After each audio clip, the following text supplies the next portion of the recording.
Hey guys, welcome back to another episode of the Evolved Dad Shortcast. Today I'm going to be chatting live, well, not live for you, with Coach Rizwani.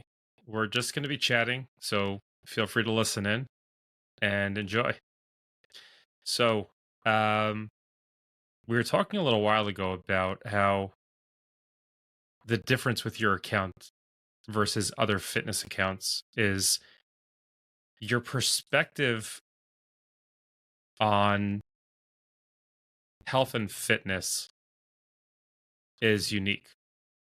So, being that even though this is a conversation, there are people listening in.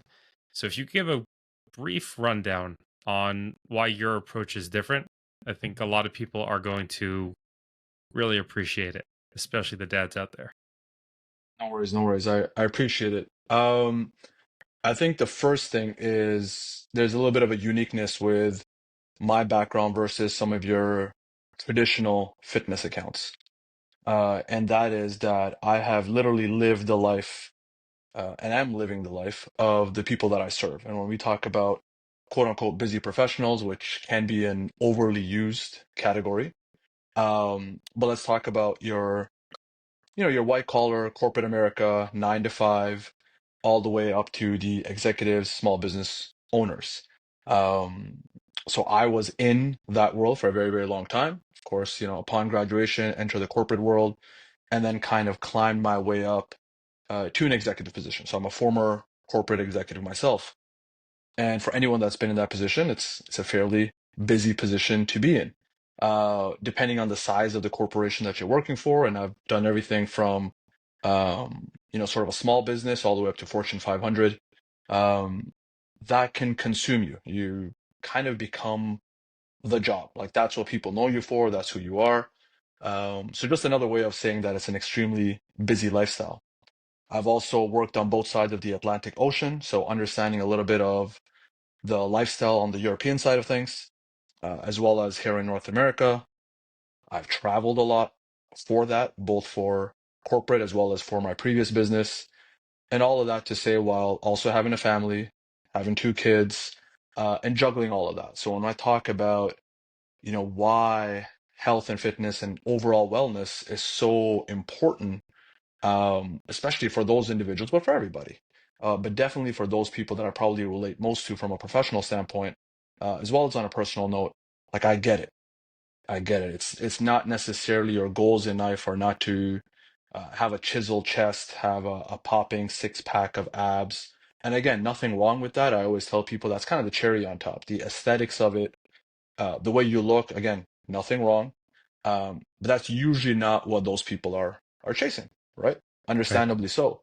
They want to be able to have the mental clarity, they want to be able to have the energy, and they want to be able to physically do the things that they need to do with their family, as well as they think about getting, older and what that looks like. And so I think because of that, because I've literally lived it, because I am still living it. I still have other businesses that force me to travel. I'm actually on a trip right now as we speak. So something had come up. So I'm actually up north. So I'm not in my usual spot traveling for business. So again, I get it. I understand what that life looks like and how you then have to adjust to that to make sure that you can continue to live a healthy way, right? One that's not going to be a detriment, and one that you're not going to kind of regret and be like, you know what, this is not sustainable. Right. Sustainability is a big part of everything that we do. So, That's very interesting. I like the whole there's a bunch of pieces that you touched on that I feel are really important. But the core of it, what you just said, the sustainability aspect. And I've gone through all different types of exercise routines, tried this, tried that. People are like, you got to get a personal trainer, you got to get this, you got to get that. And like you're saying, it just, you get to the point where it's like, I don't have time. And that became my mantra in a way. I don't have time. But when it comes down to it, and you're like, you know what? Forget about time for a minute. mm, What are my goals? What are my priorities? How do I want to be? What do I want to be? I learned to find exercises that worked into my schedule. I've literally tried like the under the desk pedal thing and like the hand grip things and everything because I wanted to try and find something Right. that would work the best for my schedule. And that's Right. really honestly, that was the biggest win for me because Mm. now when I get up at 5 o'clock in the morning and I start my day routine, I make sure that I get in even a small workout. And then when I have time and I'm not speaking on a work call, which unfortunately I've on way too many of them. Um I'll like I have a power tower coffee by my coffee station, which is near my desk. So I could do a few pull-ups. I could go do some push-ups. I could do some squats, whatever it is. But changing my perspective of no, I don't have to go to the gym in order to stay healthy. And if anything, it's so much of a bigger picture than just the actual workout aspect. It's how can I train my life on a healthy course? 100%. And I think, like, look, I think first and foremost, what a lot of people struggle with, and I actually think I saw someone tweet this earlier today or yesterday, so I'm going to steal it because it's a good line. But they talk about that it's not your psychology that's holding you back, it's your physiology. Sorry, the other way. It's not your physiology, it's your psychology Right. that's holding you back. In the sense that for a lot of people, it becomes a mindset issue, right? I'm too busy. I don't have time to go to the gym. I don't have the equipment that I need. Whatever the excuses is. And I think one thing that's really important when we do talk about sustainability, because look, I'm not a big fan of like fad diets and like crash courses. It wasn't that long ago that I had a younger individual approach me who was getting married and was like, "Hey, I need you to make me like lose this part here and get bigger like over here because I'm about to get married." And I'm just like, that's not what we do. But You missed the point. yeah, like so there are people that will look for that, but sustainability will also change as you go through different phases in life, right? Right. So although I don't agree with those crash courses, whether it's like going on the carnivore or going on and just like having, long times of intermittent fasting. I had a client not too long ago ask me like, hey, maybe I should intermittent fast. And again, those things as a standalone are not necessarily bad things, and they can be done for short periods of time if it seems like it'll kind of help you get started. If you need a little bit of that motivation, Right. and it's something that you want to try, great. But sustainability can also change in terms of what that looks like for you. Because in the beginning, like you said, Right. it may just be getting anything done. Wake up, do a couple push-ups, do a couple, leg raises, do a couple of body squats. Like things like that don't take very long. You can literally, whether it's 3 minutes, 5 minutes, 10 minutes, you can bank something out, right? In your room, by your desk, in your office, whatever the case may be. And then if you come to a point where, hey, I'm starting to notice a pattern in my schedule where, you know what, maybe I have 30 minutes here or I have an hour there. And instead of just doom scrolling or sitting around and doing nothing or emotional eating, which a lot of people do, and snacking late at night, Mhm. maybe I can build something, that's a little bit more challenging, that's going to allow me to do something a little bit more different. Because some Right. people will also get bored of those little 5-minute sprints and 10-minute sprints Right. of doing push-ups and body squats, right? So it's okay to change it up for the right reasons, Hmm. but not for the sake of making excuses. And I think that's a big differentiating factor that people have to be brutally honest with yourself about. That am I doing this just because it's like, Right. again, I'm making excuses, I don't have time to do this or I don't want to do that? Or is it a genuine, okay, you know what, I have more time or less time, I'm traveling now, I'm not traveling now, so I'm going to make these adjustments, right? So I think those are two core things. If you start with identifying yourself as someone who wants to be a better version of yourself, Hmm. and I don't think anyone will argue that the better version of yourself is an arguably a healthier, stronger, both mentally and physically, version of yourself. And then just saying, okay, what's going to work for me? What can I commit to? And understanding that something will always be better than nothing. Always. Oh, agreed. Yeah. Even on the worst days where maybe I'm only going to get in a few push-ups or something, where I'm busy and I just don't have I literally don't have the time. I just can't muster the strength to do it. And I sometimes think like, is it even worth it? But Mm. looking back over time, I happen to be a huge fan of charts. I don't have them right next to me, but I literally have like a stack like this of charts. And there are days where I literally did nothing. There are weeks that I did nothing. But collectively, I set a goal for myself. I actually have it hanging on my door to do 10 push ups a day for 2 years. And I can guarantee you that I did not do 10 push ups a day for 2 years, but there were days where I did 200 something push ups, and there were days where I did none. But in the long term, I gained tremendously from that because I established a baseline routine of, yeah, is this the most optimal workout? No, not necessarily. But did it get me to work out? Yeah.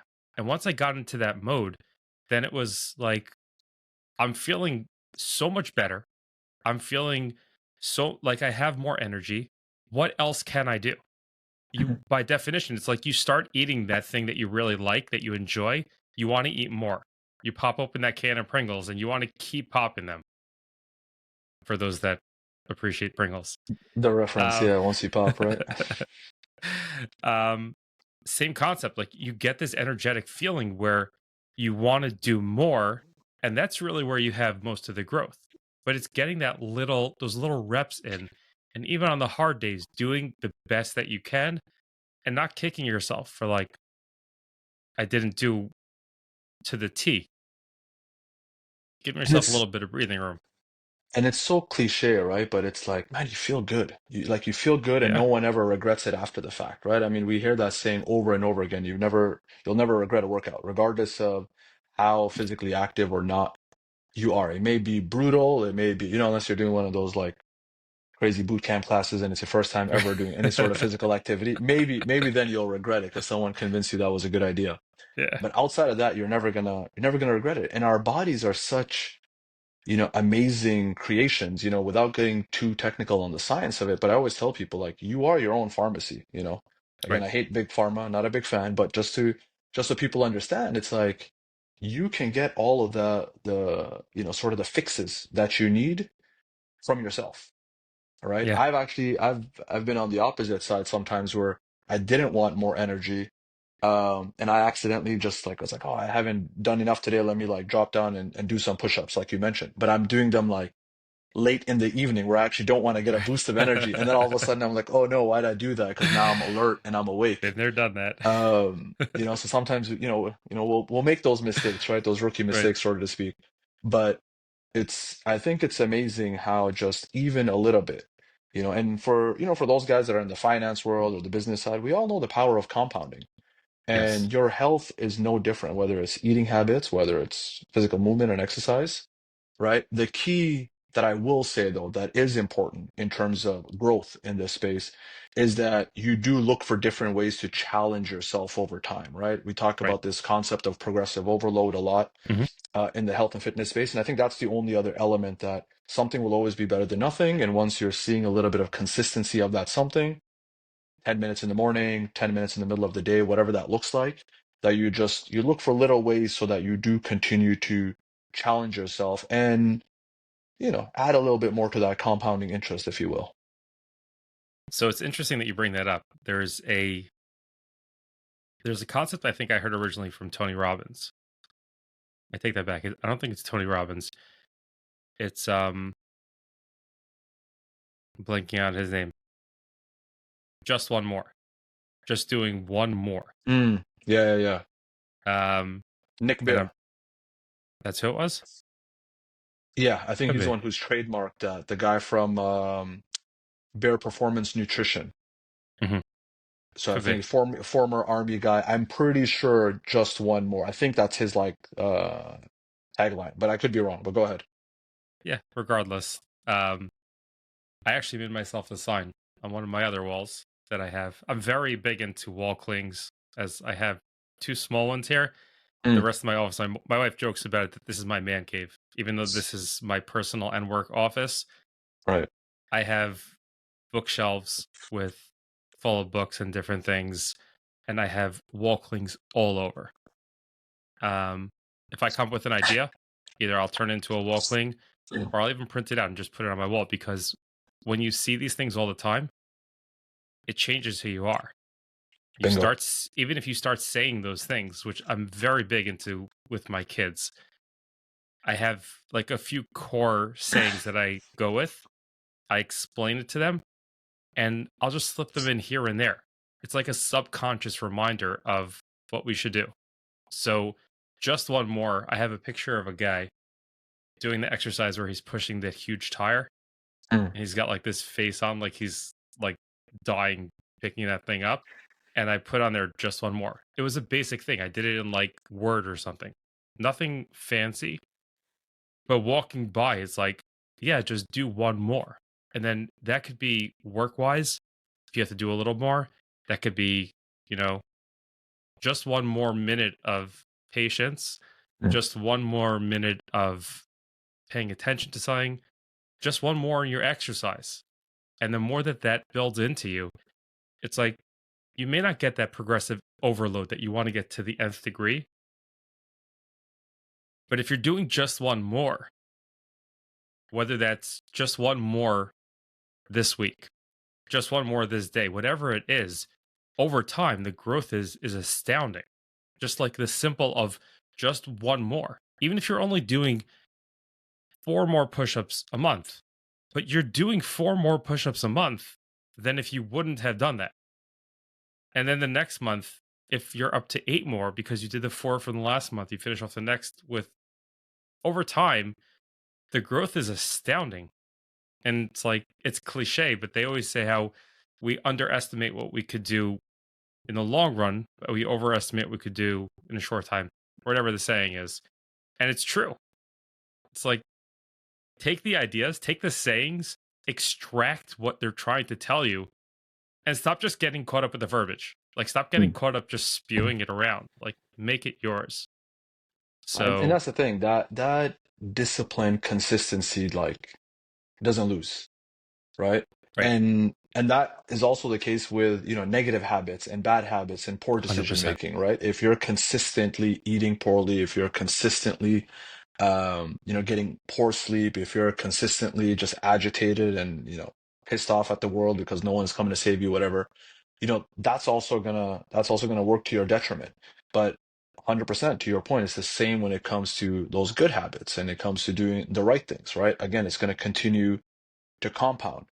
Right, And I think, you touched on a few things that are like so important that people, I think, sometimes understate its importance. And a lot of what we're talking about in terms of building this resilience, for example, right? But one is the visual cue, right? Regardless of what type of learner you are and how you absorb information, there's no denying the science behind if you visually keep seeing something, what that does for you and how your brain starts to operate, right? right, There's that famous one with that red car test, right? I don't know if you've heard about that one, right?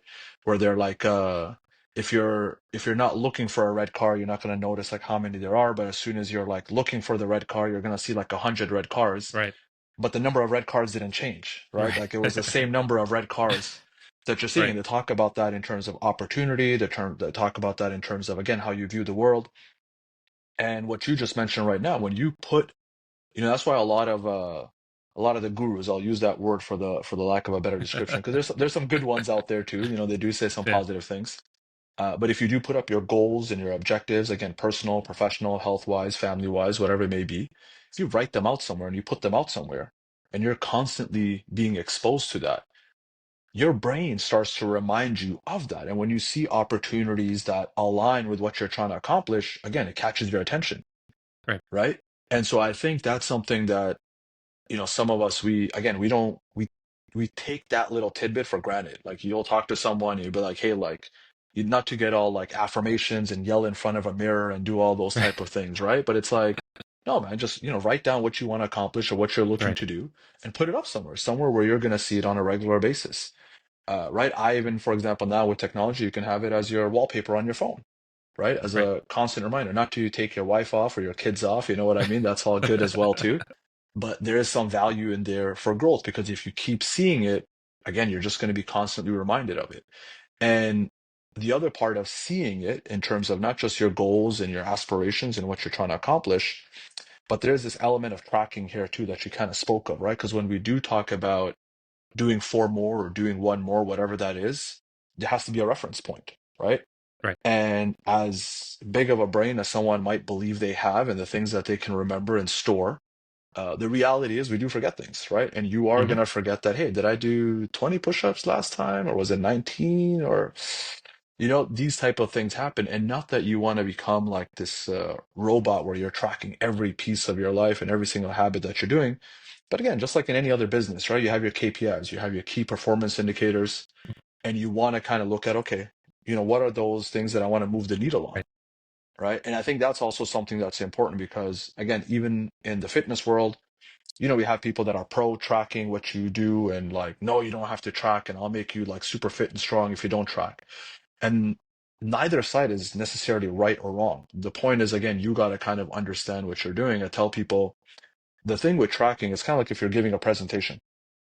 If you have your notes in front of you or you have your script in front of you, you're going to make sure that you hit all of the points that you want to hit during that presentation, right? Whatever you're trying to get the audience to understand, you're going to make sure, as opposed to if you're a pretty good speaker and you've memorized it, you could probably still get there. But, there's just a chance that maybe the transitions aren't as smooth. Maybe you don't hit all the points the way you wanted to hit them in the order that you wanted to hit them. And maybe you don't hit a point or two, right? Right. That doesn't mean you can't still have a, successful presentation and that the overall objective is accomplished. But there is a difference there between having that script versus not having that script.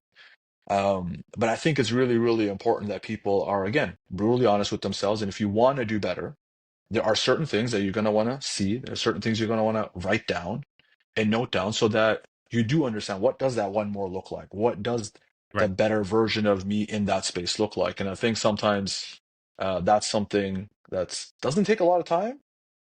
But again, over a longer period of time, you're going to be like, holy smokes. You're going to look back and be like, look, man, I could only do 4 push-ups when I started, Right. a year ago.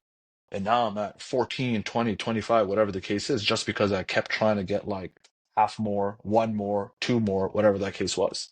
You appreciate it more. I think that's an important thing. A lot of high performers, especially, I know I've been in that space. You don't take the time to, and I say this with the utmost humility, you want to be humble about it, but appreciate your accomplishment or how far you've come. Right. Or, It's I true. think that's something that not even necessarily high performers, I think just a lot of men, a lot of fathers, like it's just like, this is just what we do, right? We just go get the job done. We solve problems, whatever it is. And I think sometimes when you don't have record of it, it becomes hard to take a moment to look on that. So, and reflect on that. It's an interesting point. There's a bunch of interesting points. Um, just to touch on quickly, the whole idea. So something that I was doing with charts, just to like really bring it down to what like a baseline practice. There were two main things that I was trying to focus on at one point. One of them was taking a walk with my wife every night, which we did for like probably a solid, maybe just about 2 years straight, cold, Nice. hot, no matter what, rain, whatever it was. Um, and reading every night. Um, things have changed in life, and like you said earlier, you have to keep readjusting. So we're not as on top of the walks, but it's so ingrained in us now that if we miss walks for a certain, let's say, a couple days or so, one of us will go to the other and like, let's just go on a walk. We have so much Mm, stuff to do, but let's just go. Like nice. that's our time to connect and to get out with each other and to really just like have that time. Not driving, we're just walking. Um, we have our phones with us in case the kids need anything, but for the most part, they're not really calling, depending on the night. And it's important. So, yeah, it's like people look at charts, and I have paper charts. I'm very into like getting rid of the technology and just keeping it plain and simple because sometimes we just get so caught up with the technology Mm, that we get overly obsessed with it. So just taking it back and like, yeah, in the beginning, it was almost shameful for me to put that up on my wall. I had it on the inside of my bedroom door. But every day before I went to bed, did we go on a walk? Did I read for 5 minutes? 5 minutes. That was it. mm, That was literally it. Did I do all my exercise? There were times where I got into bed, to your point earlier. I didn't do my exercise. And it wasn't the ideal time, But to me, it was so important that I got out of bed to do it. Even if it was Mm, 1 o'clock in the morning, I got out to do my exercise because I wanted to set a standard. And yes, it may be a childish thing in a way, but it's something that I do with every single one of my kids.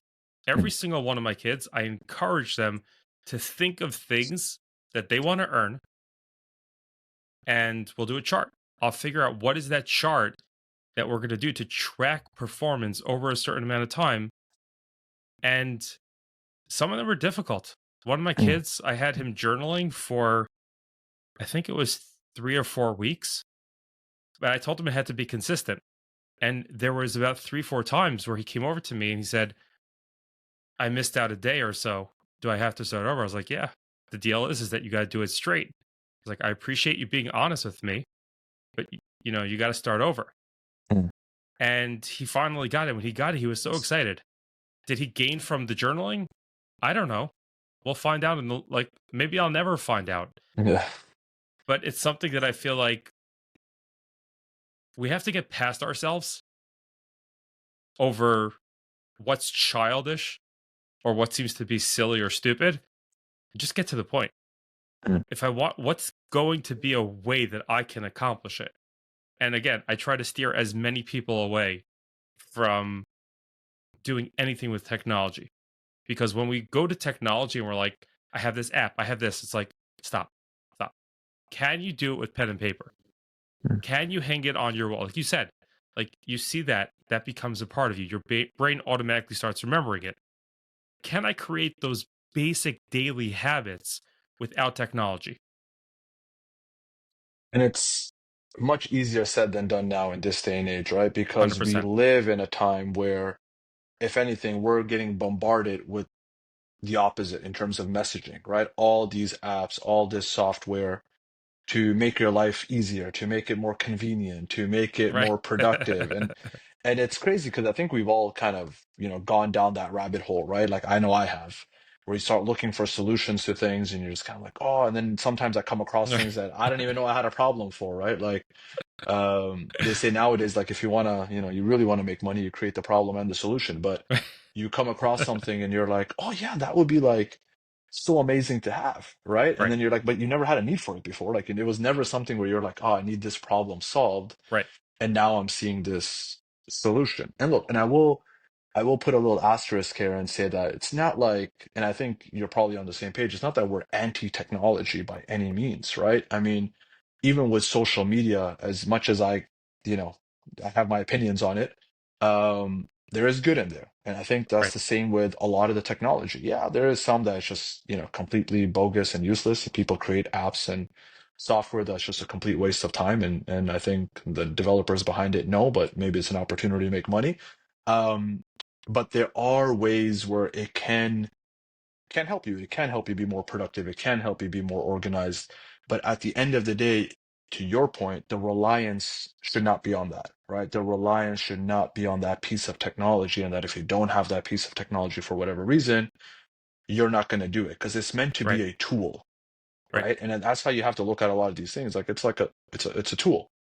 100%. Um, but I'm also a big fan of the old school pen and paper, you know. I even remember towards the end of my corporate career, um, it was very rare to see anyone else that was not taking notes on a laptop, right? And I would come in and I would not be taking notes on a laptop, right? Like if I was going to be taking notes, there was a notebook. Um, and it was just interesting to see of all ages. It wasn't just like it was a younger generation versus an Right. older generation. It was just how it was. But we know whether it's the phone, whether it's the laptop, the amount of distractions that come with that. All it takes is a ping here, an Hmm. email there, a notification there, and all of a sudden you're distracted. And it's like, hey, what was the point? Versus, we're talking about creating these little habits. Whether it takes 5 minutes, like, you want to do something for 5 minutes a day or 10 minutes a day, like, can you not concentrate on just that task for that? Like, can we not, and I think that's where your ploy of like, hey, like not using technology is great because I'm only asking for 5 to 10 minutes. Like that's Right. it. You know what I mean? And it's interesting. Like my youngest, just to kind of build on yours on the journaling, my youngest, he also likes to write. Hmm. And that was actually one of the things that I didn't go as far as starting to track it with him. I might actually like introduce that. Um, but it was the same thing. It was like, hey, dad, like he started writing, and he's a little bit more on the artsy side, so drawing, writing. He was always kind of into that, creating stories.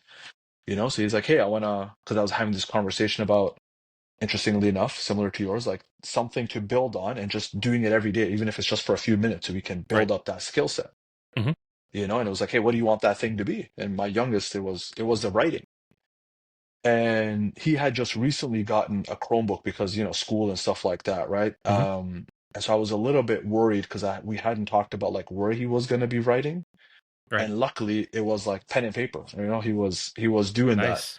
And so I was pretty excited about it. And it was the same thing anytime I would ask him, like, hey, did you write today? Did you know? Sometimes it was a yes, sometimes it was a no.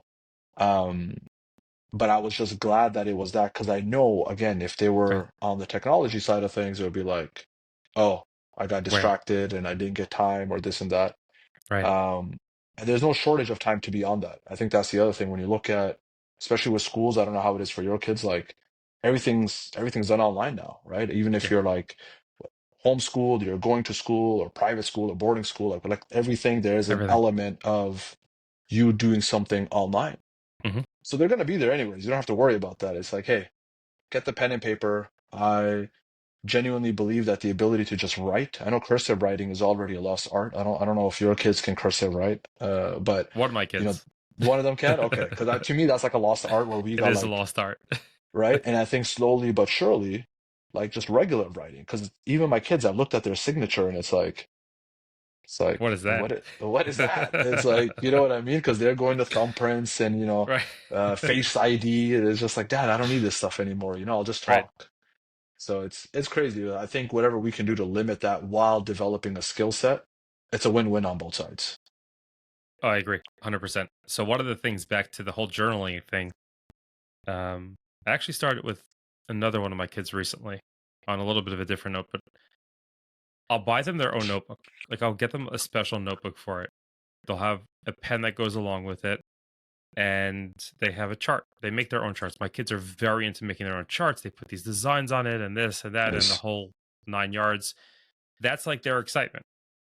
Um, which leads me into a little bit of the health aspect of it. So, being that you've seen younger men or young adults that are trying to get into the fitness, but maybe more from like the physique aspect over the health aspect, where do you see or what would you put forward as far as creating those healthy habits in kids, building that mindset?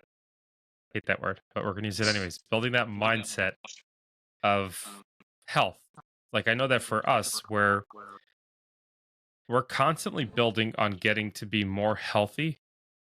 So we do it for ourselves, both myself and my wife, and we're slowly but surely introducing more things to the kids because at the same time, like the other kids are coming with snacks in school and just pulling everything away is going to make them hate the process, which is bad for them in the long term. And they're just going to kick back against it. I want that when they're not around us, that they still want to eat healthy. We actually went out a week or so ago to a restaurant, and my oldest actually was like, "This is so oily and disgusting." And I turned to her, I was like, "Did you hear what he just said?" I Amazing, was right? like, It's amazing. Great feeling. "Wow." And so I said, "You don't like it?" He's like, "No, this is disgusting." And to hear that coming from my son, who he's 14 now, we didn't start this really hardcore. Like, we didn't really have a good idea on health wise, eating wise, and everything till about 2 years ago, to be honest. We didn't really start on this, and we didn't really start going as hard as we are on it till maybe like a year ago, where we really started getting into like understanding all the different things that are going into the food that we shouldn't be eating and how to be eating and understanding. And when I take something like this on, I go down in the rabbit hole. Like I go to the nth degree. I won't pull everyone along with me, but I'll take those steps. Like I've tried to figure out different recipes. I'll use AI to help me figure out recipes and then the feedback from the recipes, and I'll throw that in there and like, they didn't like it because it was too sweet or because it was this. Oh, try this. Oh, try that. Hmm. And then but really taking that, and it's pretty amazing. So from your perspective, what's a healthy way of approaching that topic in general with kids? So I think there's a couple different ways, right, to kind of skin this cat, if you will. I think first and foremost, the one thing that's positive for the most part is that younger adults, younger kids, especially right now, I feel like what I'm seeing, and this is anecdotal evidence, so take it with a Hmm. grain of salt, but it seems like there is just right off the bat a little more appreciation, understanding, and an importance on your health, your wellness, your overall sort of well-being. I think there's Okay. a little bit more of that just generally, ingrained in their mindset. Again, for the Hmm. sake of using that word, right? So I think that's a positive thing because they're just seeing more of it, right? Hmm. They're not growing up, seeing cigarettes being cool on TV. Alcohol is also starting to kind of come down from a mainstream culture standpoint. I was actually just reading an article the other day that was talking about like, Gen Zs are not drinking, right? It's a great sign because again, it's not as much part of the cool culture, mainstream culture, pop culture, whatever you want to call it. It's still there, still a problem, but not as much. So I think that's the first thing. I think generally speaking, both our generation as the parents are also a little bit more health conscious, which is great. Hmm. So we're like kind of, a little bit more, even if we're not there where we want to be, we're just a little more cognizant of it, right? How we speak about it, how we talk about it, the conversations we have in our houses. And so I think those are all things that are working for us. I think that's the first thing.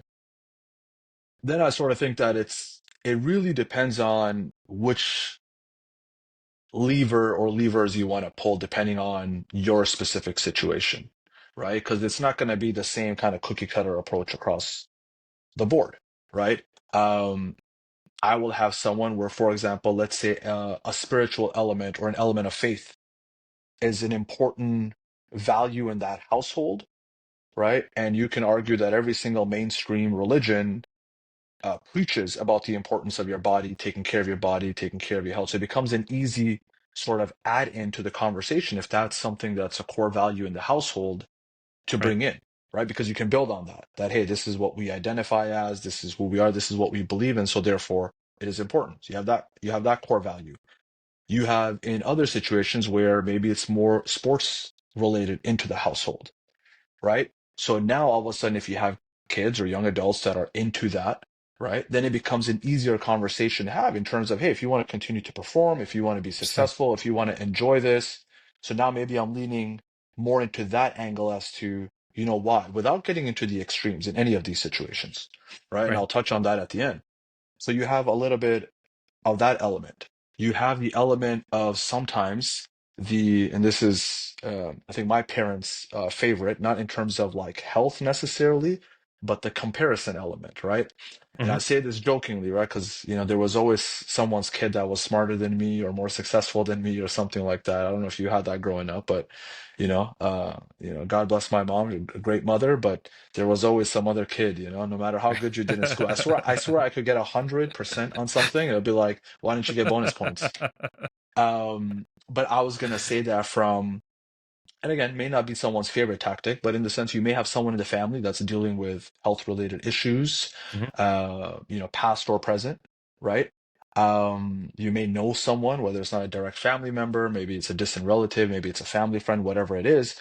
And so sometimes bringing that into the conversation as well, too, like, hey, look, like you want to be able to like walk 10 steps without huffing and puffing, and you want to be Right. able to sit down and get up without assistance. And you want to be able to do some of these things. And sometimes, again, we talked about all these visual references and what that does for the mindset. Don't underestimate kids seeing that and like even internalizing that, hey, I don't want to be in that position. None of my parents were in good shape for the majority of my life. Like I saw pictures of them, before they had kids, and they were fairly lean, and then something, they had kids and everything went wrong. But my both of my parents were overweight. Every relative that I ever had any close relationship was overweight. Right. Most family friends and friends of my parents were overweight, right? And so I was like, man, I don't want to be like that when I grow up, right? And I Right. used to play sports, and so you have a couple of little those things that you can also utilize, right? And I think generally speaking, when you put all of that together, them wanting to be, again, similar to us, the best versions of themselves, healthy, strong, not being limited in terms of what they're able to do, right? Right. And appreciate that so that you can make the most of whatever the other passion is that you have, right? Because if you want to be able to enjoy, because the point is not to make this an obsession. The point of this is not to make it the central focus point of your life. Right. The reason why we talk about sustainability is so that it's just integrated into your life, right? It's 100%. in harmony with the rest of your life. And so if you want to be that writer, if you want to be a dancer, if you want to be a sports player, if you want to be a judge, a doctor, it doesn't matter what it is. You want to be an astronaut, a cowboy, right? Whatever the kid will say. Right. It's like, well, if you want to be the best version of that, that's going to require you to basically, unless you want to be a sumo wrestler or a hot dog eating champion, there's a couple of, exceptions to the rule. Right. But anything else that you want to do professionally or passionately, it's going to require you to, take care of yourself, right? Right. And then, you just make sure you don't build in the extremes. Like, look, I say this jokingly to my kids and other people's kids. I'm always like, I'm addicted to ice cream. You know what I mean? Because being in the industry, you'll get a lot of these like shots. I call them shots, right? Where it's like, oh, you're not going to eat this, or you're not going to eat that. Right.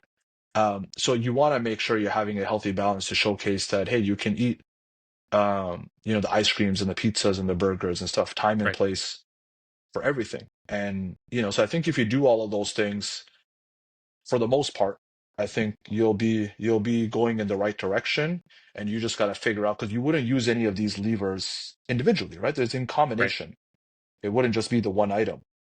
And if you're lucky, like how I am, your kids start asking you for steak and sushi, which gets expensive very quickly, right? And then you're just like, Yes. oh man, you don't want to eat like some junk food, like some fast food that's gonna like be, one-fifth of the price, but yeah.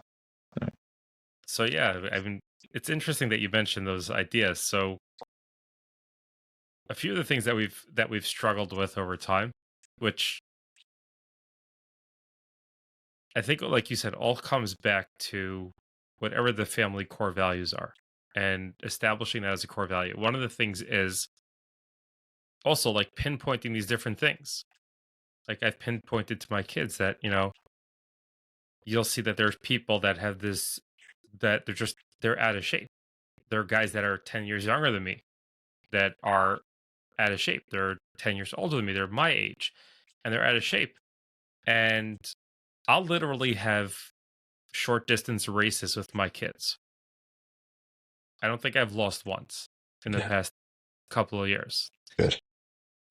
Um, and I'll tell them, I'll tell them straight up. I'll say the only reason that I can do this is because I'm taking care of myself and making sure that I'm exercising, that I'm eating properly, and that I'm optimizing my body.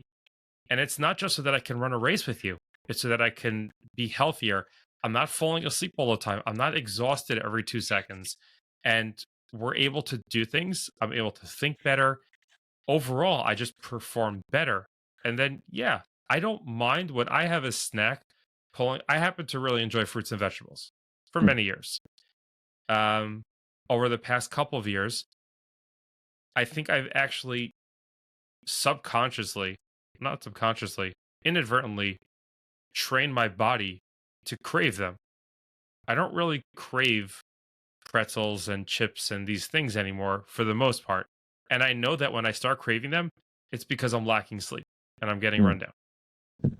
Um, so back to the whole idea of the people that are overeating, that are overweight, I find it a little bit tricky because every time I start going down that path, I have to reel it back in and explain to my kids, like, we're not shaming other people. I'm mm, not doing it to shame other people. I want you to understand the difference. I want you to see what the two options are. Where are you going to end up? If you do it like this, this is where you're going to potentially end up. If you go like this, that's potentially where you're going to end up. And like you said, it's a lot cheaper to eat like garbage. It's a discussion that my wife and I have every once in a while. Cheaper, cheaper, cheaper. We'll put that Cheaper. in asterisk. Yeah, yeah, yeah. Exactly. It's Yeah. money cheaper. Mm, It's not health cheaper, obviously. And that's part, like for us, for me, it's a little bit of a game mm, of how can I create a situation where they're going to enjoy it more? What are those things that I can introduce that are going to help them enjoy it more? Like, for example, I tried like a protein pancakes type of thing. They liked it for some time. Also, like a AI thing where I mm, was like, okay, this is like the core of what I want to use. Give me a recipe. I don't like this part of it. Can you make it healthier? Can you do this? Can you do that? And tweaking it over time. And most of all, getting my kids involved. So mm. like my wife will find recipes, I'll make these things with AI, and they'll make them themselves because they get excited. It's like a new thing. Some of my kids are more excited about making certain things than others. But getting them involved in quote unquote making those decisions, like what are we going to do, and helping steer them in that direction. And to be honest, sometimes it's a little bit of a fight Mm. because some of my kids just they're not interested in eating that healthier stuff. But slowly over time, they're more okay with certain things. And explaining to them that I'm not doing this to you because I don't want you to eat something that you don't enjoy. I want you to understand how to prioritize what you're putting into your body so you have the optimal energy so that you're able to function at 150%. Not that you're functioning at 25%. You're going to school. You should be able to get through class. Now, what's going on in class is a different story, but energy wise, you should be able to get through class. You should be able to have a fun recess. You should be able to come home not falling on your face, which is like also the idea of having those open conversations. And like you said, making this part of the family lifestyle. So I think we're pretty much on the same page with the core concepts, just like choosing what is it that makes your family vibe? What is it that's your core family value? And how can you translate that over into living healthy, honestly? And I think empowering, right? I mean, that's essentially what we're talking about here at towards the end is that you want them to want to make those decisions. You want them Right. to choose the healthy choices themselves. And, even as adults, like it's again, that's a basic sales tactic as well, too, right? It's one of the reasons why I think no matter where you go to eat or drink, when we talk about coffee or fast food drinks or whatever the case may be, soda, beverages, the three option approach, right? Why did they give you three options, right? Because now you're empowered to kind of make that decision, right? Right. It's like, oh, I'm going to go with this one versus that one. Everybody likes that, you know? Right. Just to bring a little bit of a business quirk into this, and sorry, I apologize, but um, I remember when, McDonald's brought the kiosks, those self-serving kiosks. It's been quite a few years now, but they were basically one of the first, like, large franchise national chains to really go all in on that technology. Their sales went up dramatically, where everyone was talking about the potential for layoffs of human capital Interesting. and what that's going to mean. Their sales, like, I mean, we're talking like in some stores, like up 50% because you just gave people Wow. the ability to choose. And when people had the ability to choose, they sold themselves on more. Interesting. Like, they upsold themselves on supersizing that drink or making the small or medium fries to a large fries or adding a certain condiment. Like, and when you think about it, it makes sense. Like, when we have the power to choose, we don't like to be told, right? Just Right. like how we don't like to be sold, right? And so when you have the ability and you feel whether it's truly, or it's kind of a setup, um, if you're empowered to make that decision, you're gonna do more of it. Right. And we want to use that to our advantage, and a big part of it is like, okay, what are those foods that you have at home? What are those options that you have at home? Because eventually, even without it, and that's something that we noticed in our household, like, certain fruits, when they started becoming more of the option and some of the processed snacks were not there, you didn't have to say anything. Like, Right. You know, it was like the cherries were gone. It's like I just got them yesterday. The whole box is gone. The strawberries is this, or Right. the blueberries, or the oranges. And so, that's when I think even with young people, especially because, especially as they get into teenage years and rebellious years, the more that they can just feel like they made that decision and mom and dad didn't tell them to me or no adult told me, go ahead, keep doing it because it's Right. the right way, right? So Right. I have no problem. Keep eating healthy foods, you know what I mean? Like, oh, such a bad thing. And so I think that's one thing that we always want to do is you want them to feel empowered. You do want them to feel like, hey, like they're the ones making the right decisions, right? Even as a Hmm. parent, like that feels good, right? Right. Even when working with clients, you kind of don't want to be the one always telling the client, like, listen, like stop, put that down, and eat this instead. You want them to be empowered to make the right decision. And that comes with the education and information. I think the other side of it, though, which sometimes is not the so popular thing to talk about, is calling it as it is. I think we do live in a time, whether it's amongst each other, i.e., adults, or with another demographic, younger people, right? Hmm. Um, being even politically correct in our household, right? Or being a little too sensitive to the other people's feelings. And I'm not going to go to the extreme here and talk about, the generation that we grew up in and it was like feelings, what are those, But so Right. I'm not going to go all the way there. I'm not going to go all the way there. Um, but I think we have a responsibility, whether it's a parent-child relationship, whether it's a coach-client relationship, right? Whatever it may be, to sometimes call it as it is and having to say like, hey, this is not good for you, or this is bad, Right. or this leads down this path, right? And again, like you mentioned before, we're not trying to shame anyone or say that, hey, like, look at that person. But it's about calling out the fact that, hey, if you continue to make wrong decisions, we talked about the power of compounding earlier, this is what you're doing to yourself. Like, why would you bet against yourself? Right? I mean, there's people that have smoked their whole life and didn't get cancer, right? But why would you do that, right? Like, why would you put that Why try? gamble on yourself, right? Just because it's not 100% guarantee, right?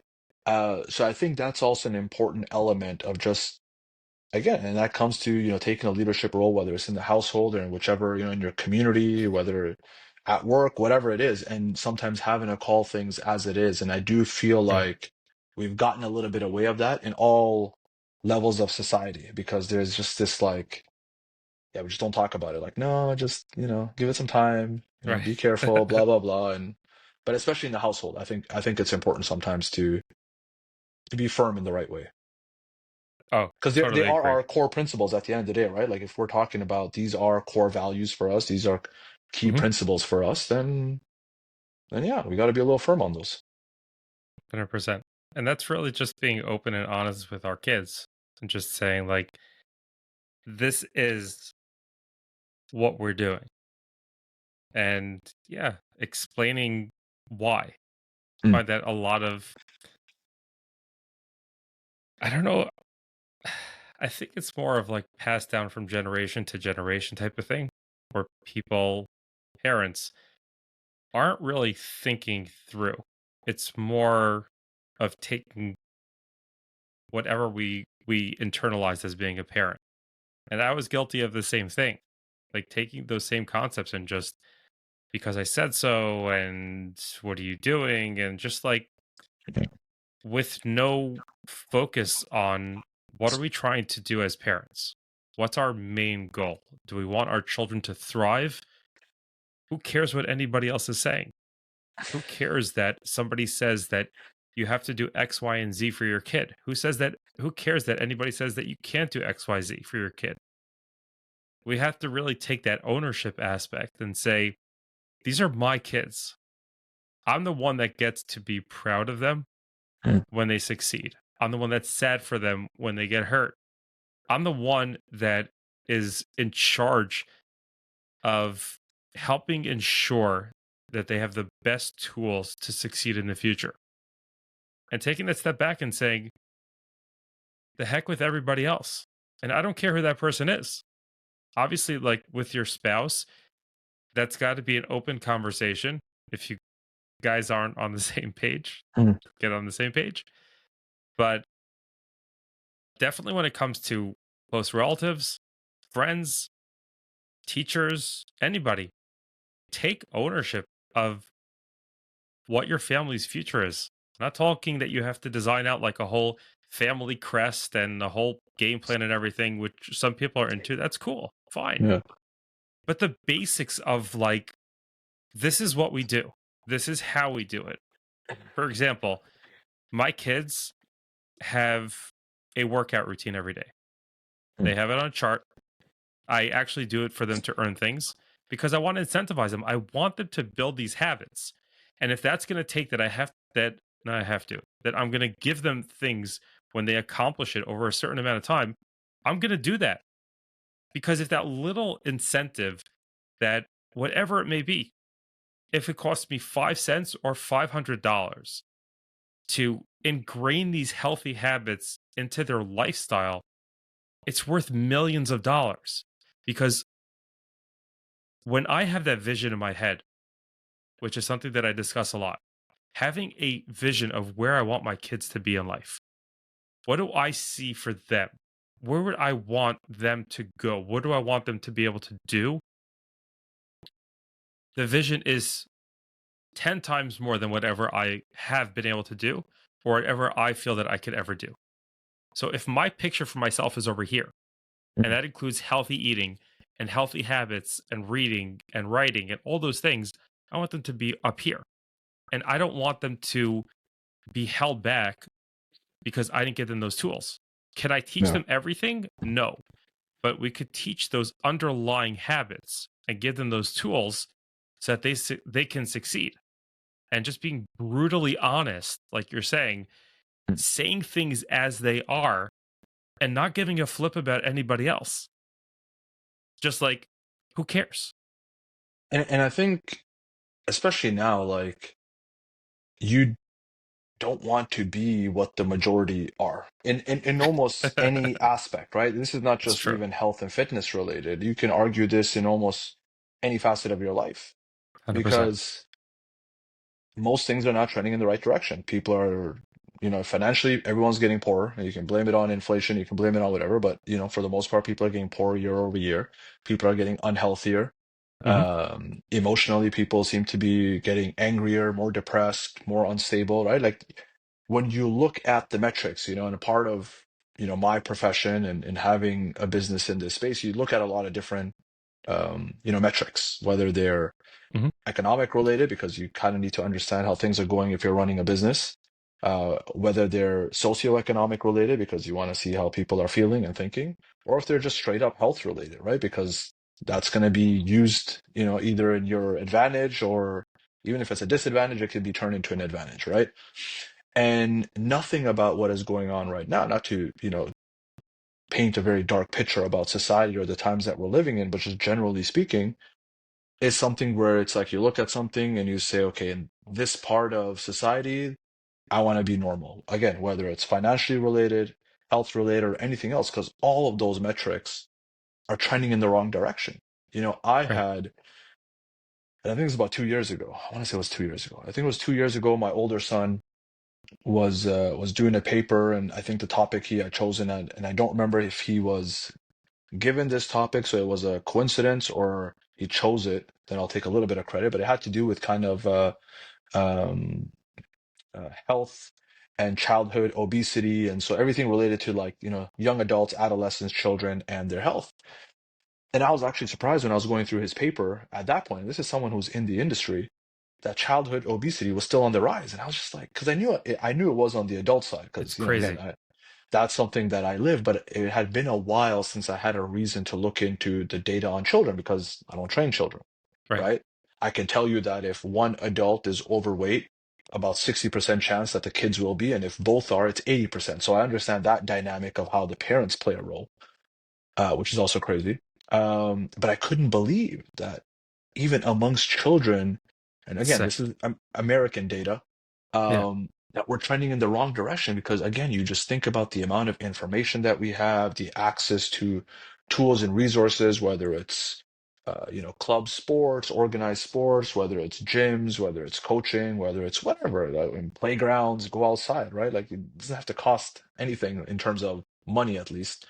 Um, it was crazy. It was really uh, like it was shocking to me. I couldn't believe it. And then so since I've kept up with the data, right? And unfortunately, the data is not going in the right direction.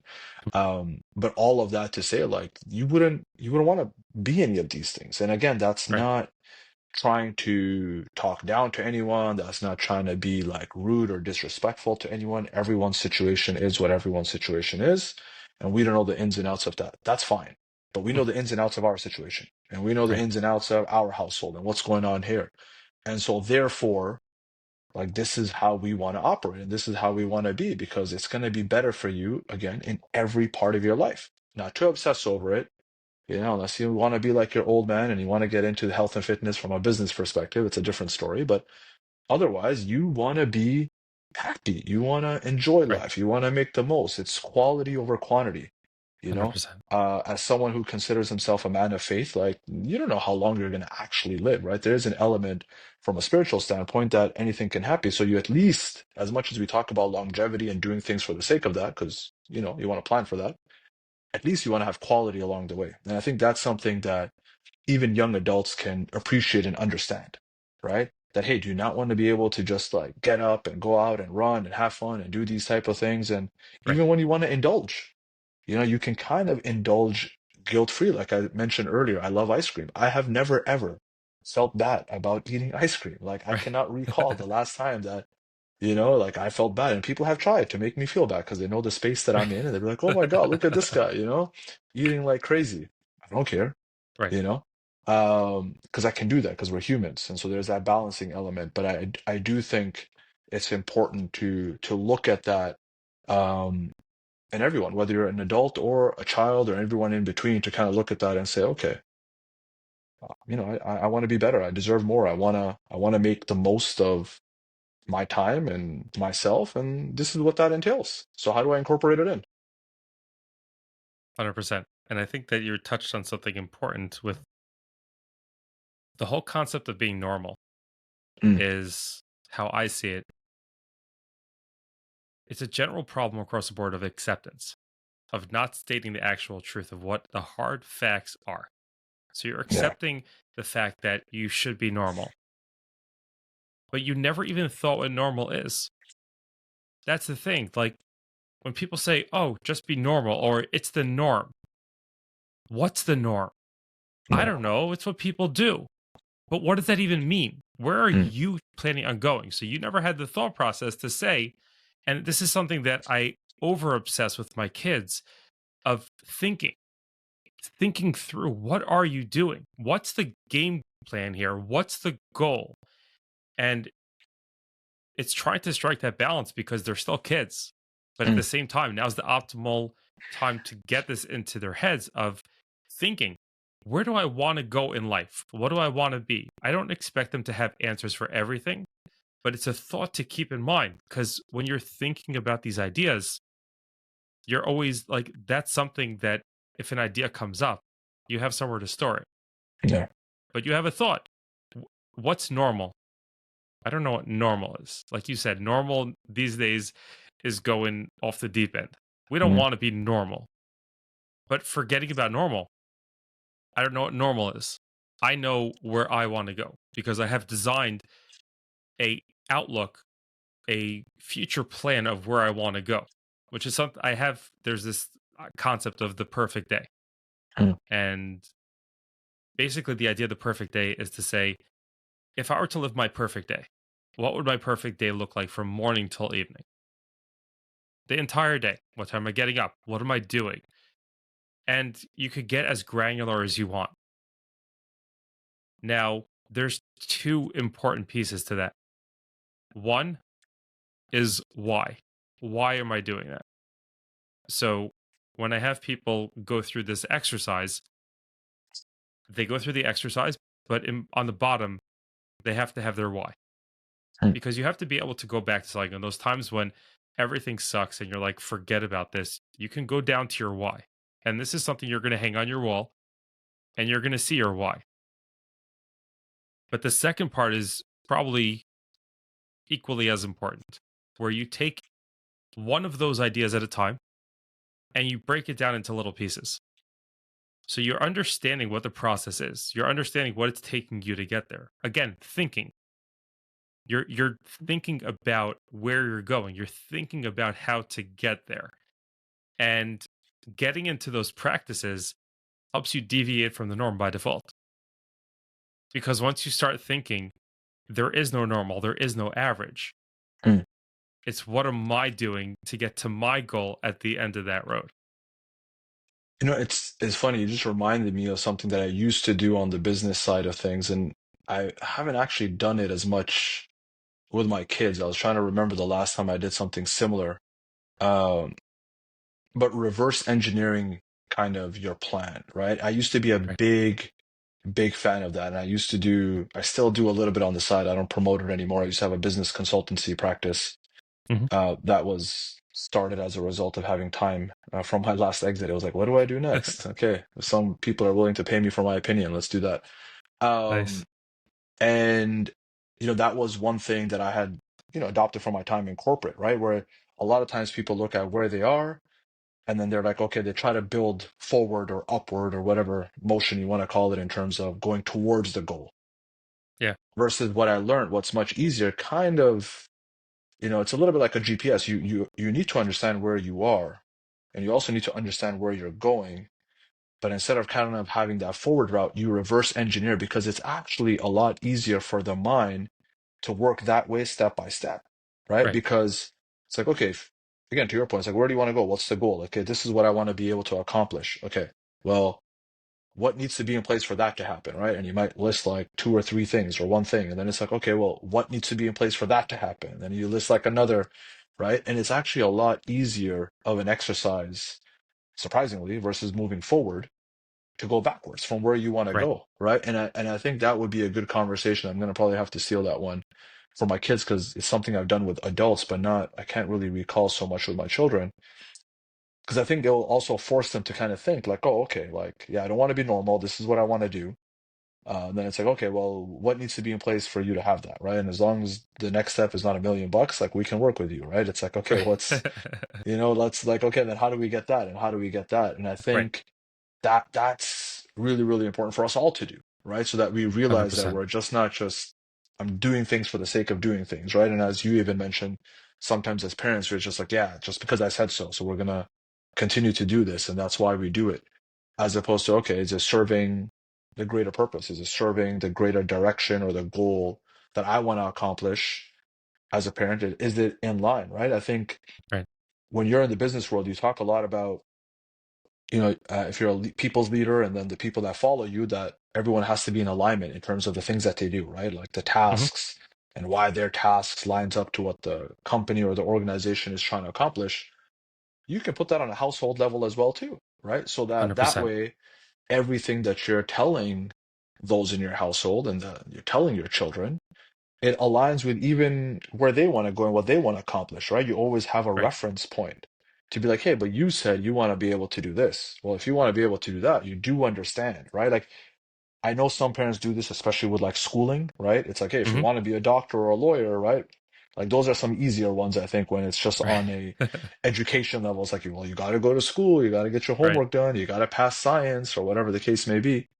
Um, but I think even like on a general life level of what they want to accomplish, maybe not necessarily just on a career perspective or a professional perspective, it makes it a lot easier, right? It makes it a lot easier to 100%. relate again why you want to have that healthy lifestyle because that one will probably go into whatever conversation you're having. Like we said right off the bat, right? It doesn't matter what you're looking to accomplish.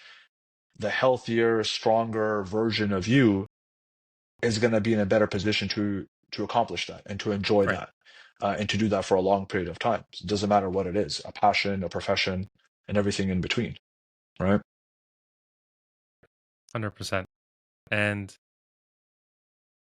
to really put the bow on that, something that I find very important that I actually do with my team at work as well. Well, with my team at work, we have weekly meetings. Like, sort of like a team building exercise, essentially, keeping everyone up to date, what's going on, etc., bouncing ideas off each other. The last item on my list for the team is for everyone to share a win that they had from last week. And the reason for that is you're ending off a call where you're discussing problems, you're discussing company updates, you're discussing all sorts of things going on, but you're ending off on a positive note. And how that translates into our conversation is something that I bring home, which I've been doing with my kids for way longer, is when they do finish that chart, when they get to that next step, when they do accomplish something, it's important to celebrate those little wins. And I'm not talking about throwing like this massive party and, who knows what. Anything as simple as a high five, giving them a hug, and saying, I'm proud of you, just to show them that you truly care about their achievements because they're looking up to you. You're their superhero, you're their Superman. So, what you're doing and you're showing them that approval, that's going to take them across the finish line.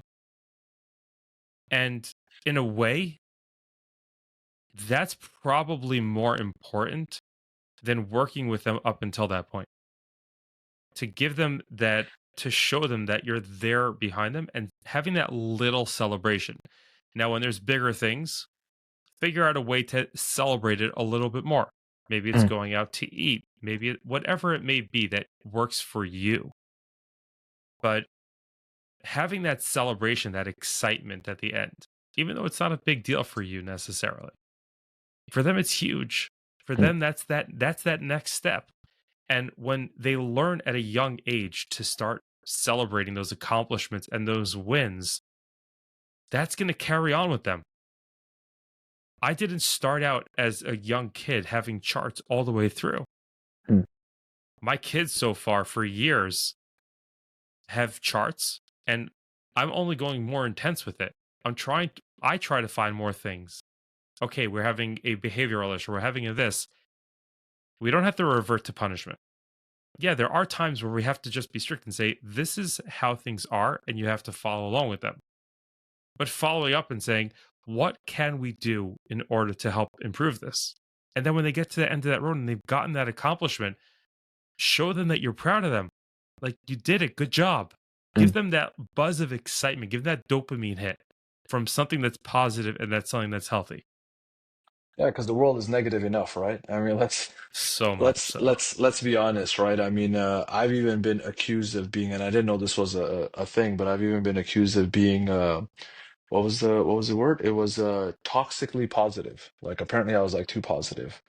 I didn't know What? that was a thing. I didn't know that was a thing, and I was just like, that's how negative Oh my some people can gosh. be in this world, okay? And I think we have to understand that, especially for young people, because unlike our generation, we couldn't be bombarded 24/7. Like there wasn't a Right, way to get to me, right? Even when you think about these things with bullying and some of the issues that kids today face in a different manner right. than we face. I mean, there was bullying when I was a kid too, but now it's like it can follow you home, it can follow you here and there. And Yeah, so they're living in a time similar to the adults where we're just being bombarded with information and communication 24/7.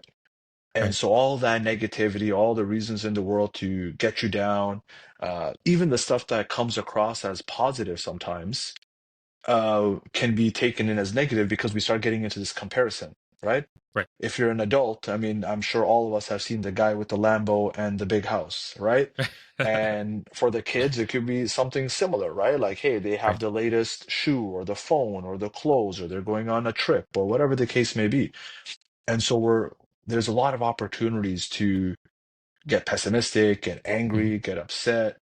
And so I think it is that much more important, to your point, to celebrate those type of things and to remind them of those things. And it's funny, I've had this conversation with adults as well, where it's like it's a superpower that you can have because it's an instant confident booster. When you have the ability to just kind of take a second Mhm. and look back and be like, hey man, I accomplished this or I did that.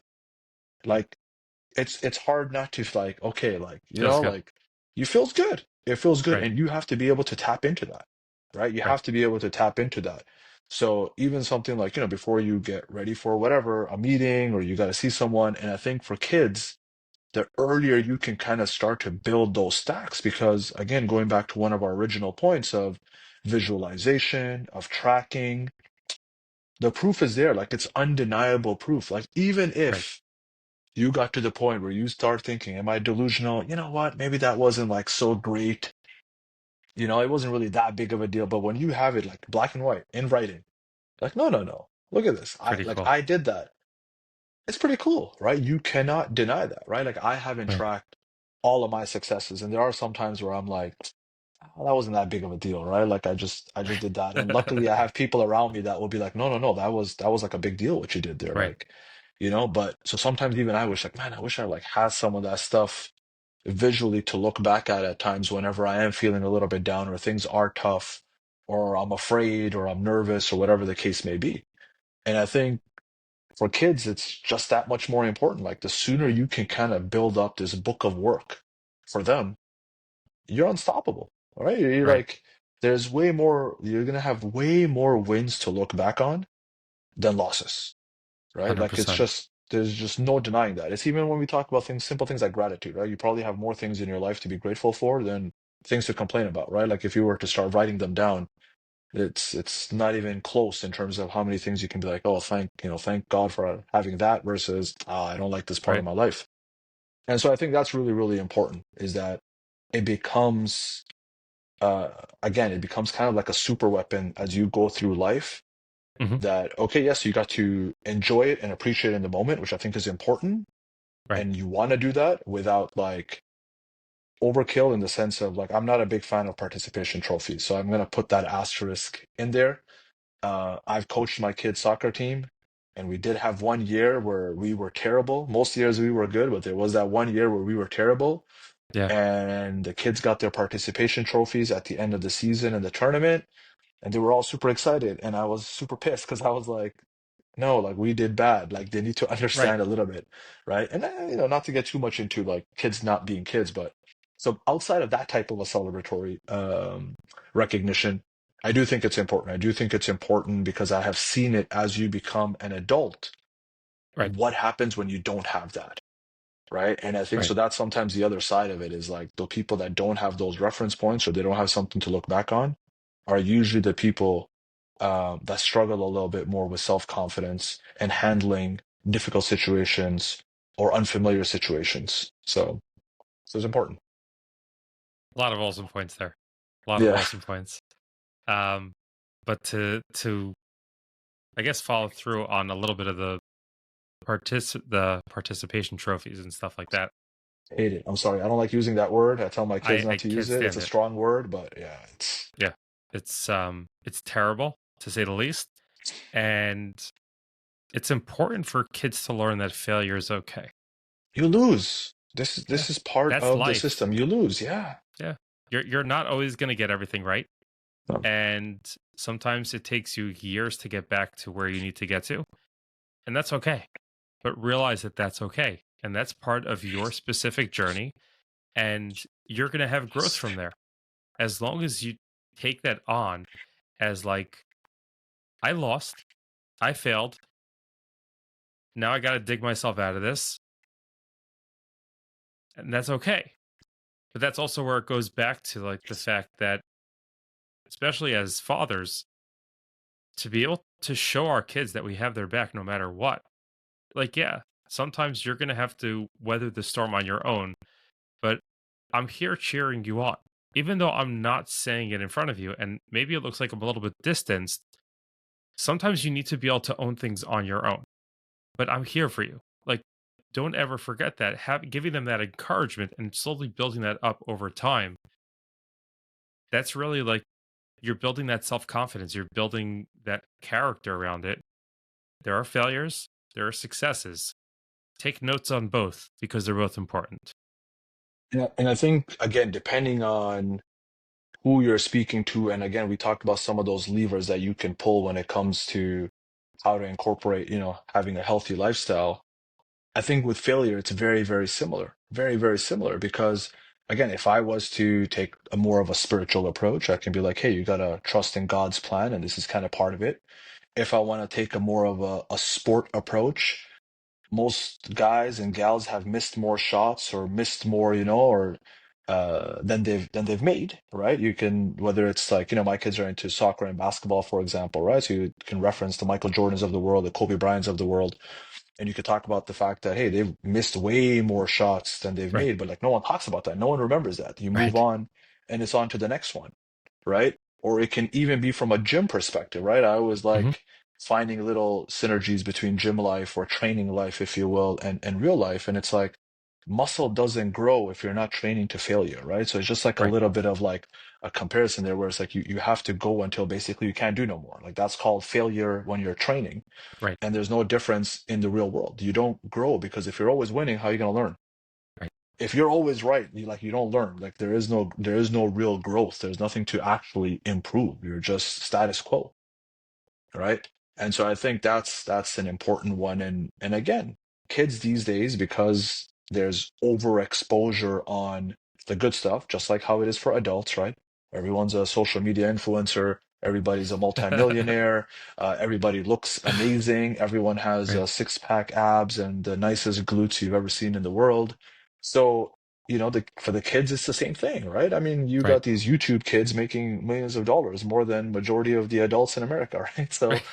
so it's the same thing, the comparison element is there, and it's like it's fine even with those people. Like you think the first YouTube video was a hit. I mean, even something like what you told me the last time we talked about, right? Like, as me not being a big fan of content creation when it comes to video and this and that, and because we live in such a perfectionist world, and because I've had businesses before where there was a lot of money behind the marketing and budget and everything looked professional, and now you're just like, Right. and I don't want to just put out a video and do like that. It's the same thing with the kids, right? It's like, I don't want to 100%. like I don't want to just do that. That didn't look good, I didn't have a good practice today, or I didn't score today, or whatever the Right. case may be. It's like, buddy, like I can tell you right now, and it's similar to what I tell clients when they're working out. It's like no one paying attention to you, or we've already forgotten about it. Right. What could we learn, right? It's that old, there's no such thing as losing, it's just learning, right? What did you learn? Right? Now, if you didn't learn anything, now I might be a little bit upset. Now we might have a Right. different conversation. But for the most part, there's always something to learn from those quote unquote failures. And if you Right. adapt that mindset, even for me, like even as an adult, right? Like I don't like losing, right? But as long as I always kind of look back at that, like say, okay, it's an opportunity for me to improve. What can I do from there? It makes it that much easier for me to have a conversation with my kids about it as well too, because I can reference my Right. losses, right? If the Kobe Bryant, Michael Jordan is too far away to relate to, it's like, hey, well, I had this situation or I had that situation. So it's like, okay, so it's like, okay, well, why do you think like you didn't play good today? Or what was the learning? Or what was out of whack? Or why do you think you didn't do good on that test? Or why do you think this happened, right? It just makes it that much easier for it to be a normal part of the conversation Right. if you instill that in yourself as well as in them. So 100%. Yeah, that's actually a very important point, that last sentence. If you don't instill it in yourself and you don't become that person, you can't actually teach your kids. You can't, because you could preach as much as you want. You could give them lessons. You can get all sorts of graphics and presentations and whatever you want to do. You'll never be able to teach your kids, because that's not how you teach your kids. You teach your no, kids by showing up. You teach your kids by doing those actions and then being able to explain to them why you're doing those actions, but not by sitting there and preaching to them while, there's this guy that's sitting there on the couch, obese, stuffing his face, telling his kids to go out for a walk and exercise. That's not going to happen. And if you're not getting up and you're not doing those things, it's like if I tell my kids to go do something, and this is something that I learned over time. If I'm telling my kids to go take care of something, to go clean up something, if I'm sitting on the couch, that's not cool. Hmm. Like, yes, there's times and there's a time and place for everything, but for the most part, I got to get up and do things. I shouldn't be telling my kids every time, go take out the garbage. No, stop being lazy yourself. Get yourself off the couch, go take out the garbage. Are you tired? Am I tired? Sure. 100%, yeah. I'm exhausted. But now what? So what? And they're not tired? Maybe they're as exhausted as I am. I have no idea. whether Maybe they more. are or not. Who knows? Maybe they didn't sleep well and they had a bad day at school, and I just Exactly. didn't notice that, or I didn't have a conversation about that. Who cares? Doesn't make a difference. I get up and go take care of it. And It's it's the old, sorry, not to cut you off there, but it's the old monkey see, monkey do, right? And like right, that's 100%. genuinely what I feel like it always comes down to, right? And I'll be honest with you, I don't know about you, I've been called out by my kids. Like they do not Same here. hesitate to be like, oh, well, you used to do that. Like there's been right, some bad habits that I've had in the past too, where I wasn't, maybe the most consistent, or I didn't do what I now tell them to do and also do myself. right. Right? And they're like, oh, well, you didn't always do that, Dad, or you used to be like this. And it's like, yeah, again, 100%. honest Right, conversation. Yeah, like, but that was a worse version of me, or that wasn't a good thing right, that I was doing or not doing. And so you right. have to own up to that as well, too, because I know, and again, no knock on my own parents, but like that whole like them ever being wrong was like, this wasn't a Forget about it. conversation. You know what I Right. mean? Like, it's like, but you don't do that. It's like, how dare you like talk Boom. back? Yeah, right? So different times. But Yes. so I think that is important, and it's important because it just makes it that much easier, right? Like it's just Right. like I don't have to just like enforce my parentness on you. I don't have to Right. enforce this like, oh, just because like I'm your dad. Right. And there could be time and place for that too. Don't get me wrong. It's not like it's a completely thrown out the window. But for Mhm. the most part, when we're talking about habits or actions, like usually it's just so much easier if you're doing You're it. living it. Like it's like, yeah, it's just like, hey, this is what I have to do. So there you go. This is the way that it works. Right? Yeah, it's So it's kind of funny because my kids will look through pictures every once in a while, and they'll come across pictures from, I guess it's like 3, 4 years ago already. Probably a little, yeah, um, maybe a little longer, give or take. mm, And they'd be like, "Daddy, you were so fat." I was like, "Yeah, I was." uh, But look at what I'm doing now, and I'm doing this so I could be healthier, so I could be around longer for you guys, to see you guys grow up and to help you with things, and to show you what the best way forward is. So also these things open up for the perfect opportunity to be able to slip in the advice. Keep it short. mm, The attention span's very short. yeah, Keep yeah, it short, simple. Choose your words wisely. 100%. I mean, and I think that's another reason why almost everything that we've talked about up until this point is also so critical because you do want to develop that mindset and that ability to think, process, create some logic, Right. and then make the right decision, right? And whether it's eating healthy, whether it's like, hey, certain like disciplines that you want them to have, it forces that. It forces the mind to be like, no, we're gonna do ABC. There's some sort of a sequence that goes on in their mind. There's some sort of a, like the why, as you mentioned, okay, why I gotta do this, and then it's like, okay, how am I gonna do it? When am I gonna do it? Where am I gonna do it? And I think that's really, really important because you are, again, amongst the many things that we've already talked about, facing a norm of no attention span, Right. right? I mean, you got kids with their fingers over the skip ad because they can't even like process a 5 second ad or a 30-second ad. Like I still remember the very first time I had a conversation with my kids about like commercials. Mhm. And like when I was a kid, it was like Saturday morning and I had to wake up and it was from this time to this time and that was it. And if I missed it, I Like, missed it. what? Like that There was was it. no There recordings. was there was no recording. And I was like, now I gotta show up at school. Everyone's gonna talk about like what happened, and I just have to accept the reality of that. Like Right. my life sucks. It's the end of the world, right? Right. And it's like this is what it was. So that forced the discipline of like, there's no sleeping in. I'm waking up on Saturday morning. I'm catching that cartoon that I want to watch. Right. So I know what's going on. Little things like that, right? And so they're again constantly distraction, bombardment, all this kind of Right. stuff to every aspect of their life. And I don't want to, again, make it seem as if society is designing to be evil in any shape, way, or form. You can have your own thoughts on kind of what's happening at a macro level. But I think the reality is that if you're not being intentional with everything, absolutely everything, and I say that to myself first before I throw advice at anyone else out there, because I'm not perfect either. But if you're not being intentional with every element of your own life, with your kid's life, and anyone else that you may be responsible for professionally, within the community, in any other shape or form, um, don't be surprised if things start going a way that you don't want Right. them to go.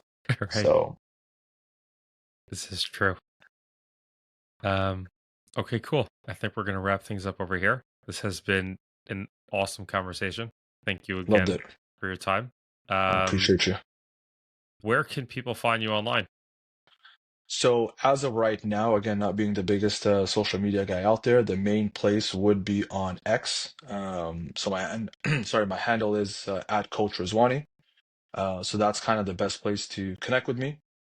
Who knows? In the near future, I might be popping up in a couple other places because I'm being told I should be there. So, stay tuned for that. But as of right now, that's kind of the best place to connect with me and see what I'm all about. So, Awesome. Okay, cool. Well, thank you again for your time. Hopefully, everyone enjoyed this conversation, and we'll be seeing everyone around. That's the pod.